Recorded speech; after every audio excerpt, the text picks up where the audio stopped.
Good evening. Welcome back to At the School of Grok and part 2 of our Act and Fix It historical application measuring.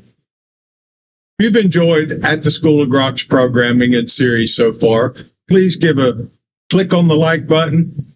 You can follow at Ricky Masters 2 on X or at SuperDave3348 on X.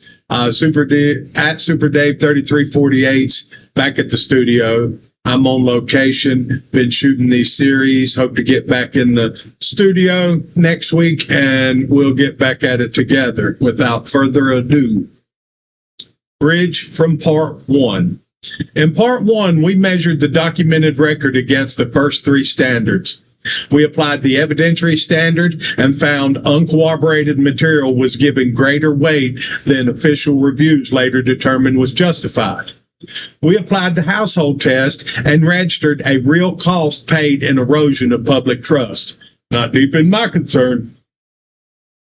We applied transparency as a structure and found that critical limitations on the evidence were not fully available at the time the most consequential decisions were made. Today, we complete the measurement. We apply Standard 4, accountability without permission, and Standard 5, new ground. Then, we will bring all 5 standards together so the full picture is visible. Same pace, same clarity, same rules. Standard 4, accountability without permission. Accountability without permission requires that consequences for failure do not depend solely on the goodwill of the same actors or institutions that operated inside the existing incentives. The Horowitz Inspector General Report and the Durham Reports both documented significant process failures. Horowitz identified 17 significant errors and omissions in the FISA applications. Inadequate corroboration of the Steele reporting, and incomplete disclosure to the court. Durham found insufficient predication for the full investigation as it was pursued, the presence of confirmation bias, and the undue weight given to uncorroborated reporting. After these official findings were published, the question under Standard 4 is whether the system generated consequences that operated independently of the institutions whose processes had failed. The public record shows limited structural or automatic consequences proportional to the scale of the documented errors. Some internal reviews occurred, some procedural adjustments were made, certain personnel matters were handled inside the agencies, yet the core investigative and surveillance authorities continued under largely the same institutional framework. There was no independent binding mechanism that automatically triggered proportional consequences once the official reviews had established the failures. When accountability remains primarily internal and dependent on the willingness of the same community to correct itself, it functions as optional rather than structural. That is the measurement under Standard 4. Standard 5, new ground.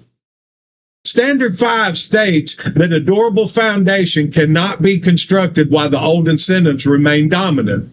The practical requirement is the deliberate replacement of those incentives with different measures of success. After the official reports identified, confirmed, sounding like them now, it's how we gotta get this right.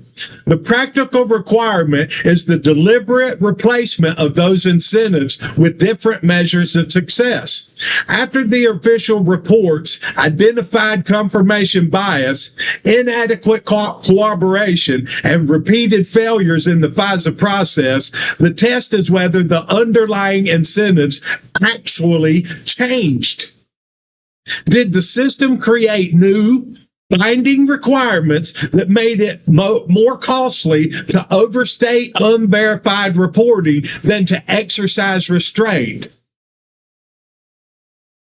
Did it install automatic triggers that force complete disclosure and independent verification before surveillance authority is granted on the basis of politically funded, uncorroborated material? Did the incentives that rewarded investigative momentum over analytical rigor get replaced by incentives that reward precision and restraint? The public record does not show a fundamental replacement of those incentives. Imagine that. Guidance was updated in places, training was revised, some procedural reforms were announced, yet the dominant structural incentives that the official reviews themselves criticized largely remained in place. When the same incentive structure continues, the same pattern remains available for future use. That is the measurement under Standard 5. Full synthesis of all 5 standards. We can now place the entire documented record against all 5 standards at once. Evidentiary standard. Uncorroborated reporting was treated with the level of reliance that the later official reviews found unsupported by the evidence available at the time. Household test. The primary measurable cost appeared as sustained damage to public trust in the fairness and consistency of institutions. And imagine that. We the people. And it doesn't sound like it eroded it as much as it should have. Look where we're at today. And you still believe. Transparency as a structure. Critical limitations and political origins of key material were not fully available when the most consequential decisions were made. They became clear mainly through later official reviews. Accountability without permission. Documented process failures produce limited, independent, automatic consequences. New ground. The incentive structures that allowed the failures were not fundamentally replaced.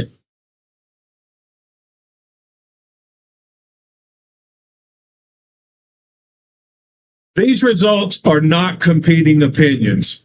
They are the outcome of running the official findings through the same 5 fixed standards we have applied to every other case in this series. The method does not change according to which party or administration is involved. That consistency is the entire point. We have now completed the measurement of this record. The 5 standards remain available for any future claim, any future investigation, and any future assertion of institutional authority.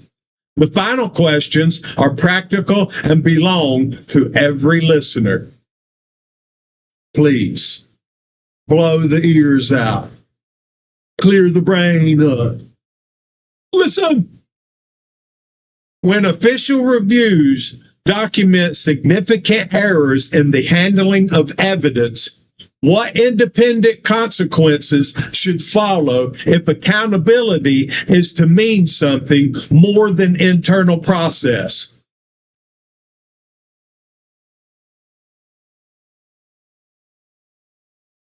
What would a genuine change in incentives look like inside the systems that handle intelligence and surveillance authorities?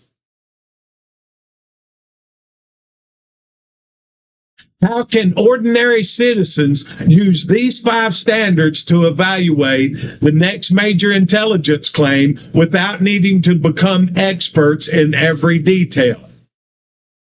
Easy peasy. Easy peasy. Y'all get it? Y'all get it? Okay.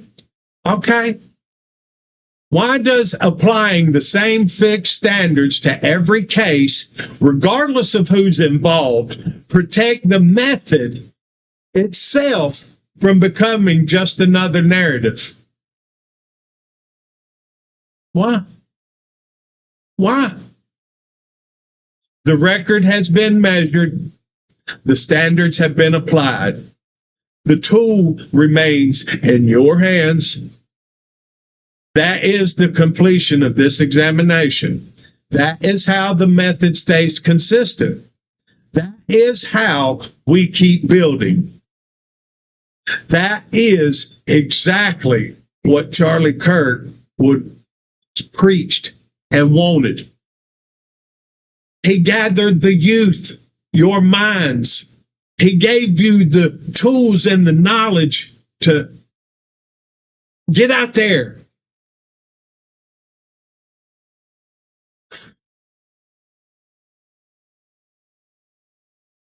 And this wraps up part 2 of the historical application series. I hope you have enjoyed learning and using your mind to understand how the wool has been pulled over our eyes for years as we were told not to worry, everything is okay. Enough dependence of a broken system that only satisfies itself. Time is now, our future depends on it, and the many working as one. I think Charlie also explained e pluribus unum in one of those videos I watched. Good night. God bless. And yes, I got to find that button.